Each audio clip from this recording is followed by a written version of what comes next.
జీవోపై high court stay ఇవ్వడం పట్ల నిరసనగా, అదేవిధంగా ప్రభుత్వ నిర్లక్ష్యాన్ని నిరసిస్తూ ఈ నెల 14న రాష్ట్ర బంద్కు పిలుపునివ్వడం జరిగింది.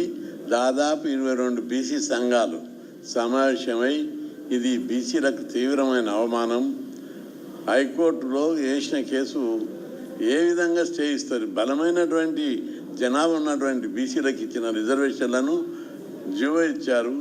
నామినేషన్లు వేసే స్టేజ్లో నామినేషన్లు నోటిఫికేషన్ వేసిన తర్వాత రిజెక్ట్ చేసేటటువంటి అధికారం లేదు ప్రభుత్వానికి, కోర్టులకు. అయినా ఇచ్చారు. దీన్ని నిరసిస్తూ ఈ నెల 14న రాష్ట్ర బంద్కు పిలిపివ్వడం జరిగింది. రాష్ట్ర వ్యాప్తంగా రోజు పెద్ద ఎత్తున ఇప్పటికే బీసీ సంఘాలు ధర్నాలు, రస్తారోకోలు, ర్యాలీలు, రౌండ్ టేబుల్ కాన్ఫరెన్సులు జరుపుతున్నారు. ఇంకా జరపాలని విజ్ఞప్తి చేస్తున్నా.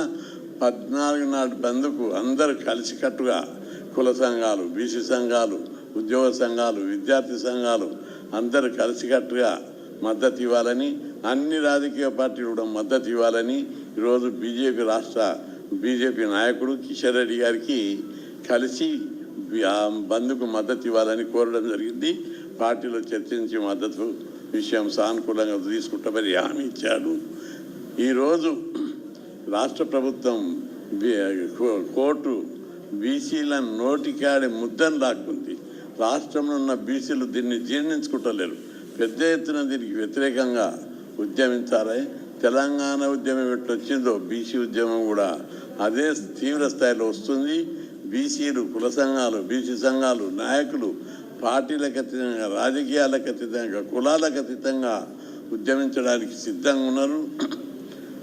ఇది బలమైన కేసు.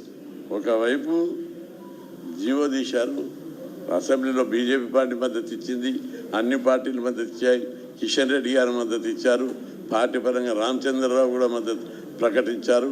అన్ని కోణాలలో అన్ని పార్టీల మద్దతు ఉంది. అన్ని వర్గాల జనాభా లెక్కలు ఉన్నాయి, డెడికేటెడ్ కమిషన్ సిఫార్సులు ఉన్నాయి. అయినప్పటికీ కూడా కోర్టు ఈ విధంగా ఇవ్వడాన్ని మేము తీవ్ర స్థాయిలో నిరసిస్తూ బీసీల నోటికాడి అన్నముద్ద లాక్కొని అవమానపరిచారు. కాబట్టి దీని మీద నిరసిస్తూ 14న తలపెట్టిన బంద్కు అన్ని పార్టీలు మద్దతు ఇవ్వాలని కోరుతున్నాం. ఇది అన్ని కుల సంఘాలు, బీసీ సంఘాలు తీవ్ర స్థాయిలో, ఇది బీసీల ఆత్మగౌరవానికి సంబంధించింది. దీన్ని పెద్ద ఎత్తున చేపట్టాలని చెప్పి పిలుపునిస్తున్నాం.